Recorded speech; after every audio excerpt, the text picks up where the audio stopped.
कुंभ राशि वालों, आपके लिए ये वीक 26 जनवरी से 2 फरवरी तक बहुत खर्चों से भरा रहने वाला है। और हाँ, अगर आपके इस वीक में, गए हुए वीक में भी खर्चे नहीं हुए तो इस वीक में डेफिनेटली खर्चे होने वाले हैं।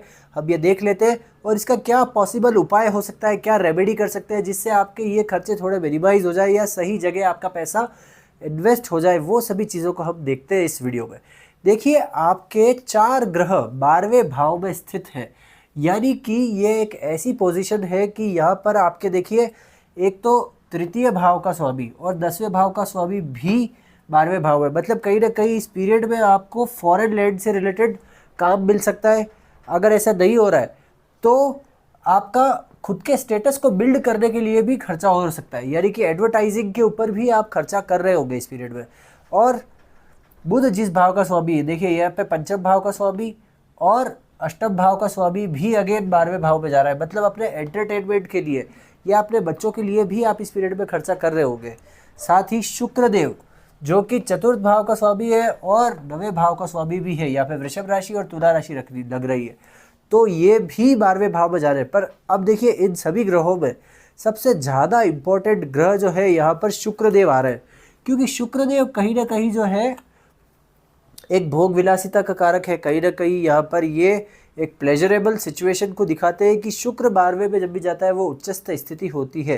पर अगर यहाँ पर शनि की राशि अगर लग जाए तो कहीं ना कहीं वो थोड़ा खर्चा बंदी में करता है, मतलब इतना ज़्यादा एक्सपेक्ट नहीं कर पाता। फिर भी शुक्र की ये मजबूत पोजीशन बता रहा है। अब मंगल जब 12वें भाव में चले जाए तो ये एक अच्छी स्थिति नहीं होती। यहाँ पर वाइफ के साथ डिस्प्यूट्स देखने को मिल सकते हैं आपको, या फिर अपने पार्टनर, अपने हस्बैंड के साथ भी डिस्प्यूट्स मैरिटल लाइफ में आपको देखने को मिलेंगे। और 4 ग्रह 12वें भाव में हम अच्छे नहीं भी मानते। अब देख लेते हैं, आपके लग्न के स्वामी खुद चंद्रमा जो खुद जो शनिदेव जो है वो चंद्रमा के साथ दूसरे भाव में स्थित है।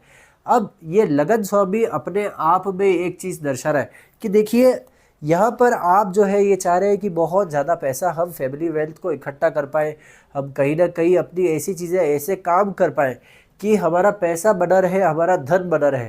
पर ये सारी चीज़ें यहाँ पर आपको मेंटल स्ट्रेस देने वाली है। कहीं ना कहीं यहाँ पे शनि जब भी दूसरे भाव में आते हैं तो एक वेल्थ को लेके, फैमिली को लेके स्ट्रेस डेवलप होता है। और यहाँ पर चंद्रमा भी शनि के साथ युति में है, तो ये एक चंद्रमा की तो उच्चस्थ स्थिति है, परंतु कहीं ना कहीं ये शनि के साथ जब युद्ध होता है तो एक विषयोग बनाता है। तो यहाँ पर हम बोलेंगे कि एक अच्छी स्थिति रहते हुए भी थोड़ा आपका मन ऊपर नीचे इस वीक की स्टार्टिंग में रहेगा। और ये धीरे धीरे जाकर यहाँ पर लगभग 29-30 तारीख के आसपास जब ये वृष राशि में आएंगे तब जाके ये अच्छी स्थिति पकड़ेगा। और उसके बाद बृहस्पति के साथ कंजक्ट हो जाएगा तो भी एक अच्छी स्थिति यहाँ पे बनी रहेगी। अब हमें क्या उपाय करने चाहिए? देखिए, 4 ग्रह जब भी 12वें भाव में जाए या 12वें भाव से जुड़ा हुआ जो भी ग्रह हो, उसके उपायों में आप सबसे ज़्यादा देखिए, अगर हम काउंट करेंगे यहाँ से, अगर 11वें भाव से हम काउंट करेंगे तो 11वें भाव से 1 2 3 4 5 6 7 8 9 10 11, 11वें भाव से हम अगर देखें तो 11वें से 11वां 9वां भाव है। और दूसरे भाव से अगर हम देखें तो दूसरे भाव से 11वां भाव जो है वो 12वां भाव है। अब दूसरे भाव से 11वां भाव, 12वां भाव, दूसरे भाव से ये जो 12th हाउस है वो 11वां भाव है। इसका मतलब ये कि आपके धन संचय का जितना भी आपने पैसा इकट्ठा किया उसका एक हिडन इन्वेस्टमेंट हो सकता है। मतलब कहीं ना कहीं अगर आप अपने पैसे को ऐसी जगह लगा देंगे, ऐसी जगह फंसा देंगे कि वहाँ से पैसा नहीं निकाल सकते अब आप, तो ये पैसा खर्चे की जगह बच जाएगा। मतलब मेरा साफ है कि यहाँ पर आपको एक हिडन इन्वेस्टमेंट इस पीरियड में 26 जनवरी से 2 फरवरी के बीच कर लेना चाहिए। इसी से आप अपने पैसे को यहाँ पर बचा पाएंगे। और देखिए, शनि जो है यहाँ पर अपने खुद के नक्षत्र में बैठे हुए, उत्तर भाद्रपद नक्षत्र में, तो ये एक चीज़ आपको शो कर रहा है कि शनि महाराज की ये स्थिति स्पेशली शतभिष नक्षत्र वालों के लिए अच्छी नहीं मानूंगा मैं।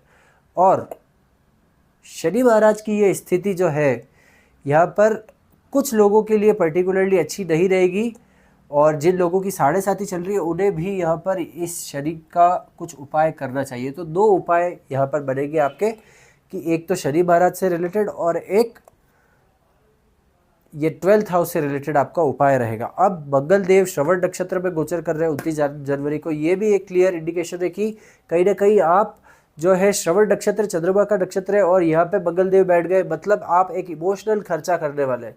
और बुध भी धनिष्ठ नक्षत्र में जाके बैठ रहे हैं मंगल के नक्षत्र में, अगेन इमोशनल खर्चा। ये सारे जो नक्षत्र में बैठे हुए ये सारे जो प्लैनेट्स है ये दिखा रहे हैं कि कहीं ना कहीं आप एक इमोशनल खर्चा इस पीरियड में बड़ा करने वाले हैं, तो इस चीज़ से आपको बचना चाहिए।